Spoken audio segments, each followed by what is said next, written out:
Questo sedicesimo turno ruota attorno ai derby agrigentini, Casteltermine Empedoclina e Gattopardo Unitas Sciacca.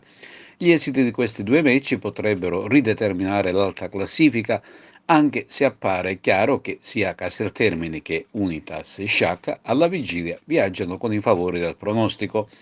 Un arbitro donna domenica è stato designato per la partita che si giocherà a Palma di Montechiaro contro la Gattopardo.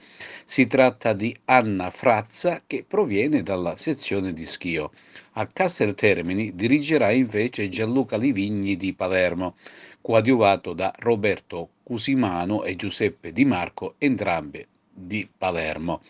L'attuale terza forza del campionato, vale a dire la Folgore di Castelvetrano, se la vedrà in casa con il partitico Audace, mentre il Camarat sarà di scena a Mazzara contro la locale mazzarese, quarta in classifica.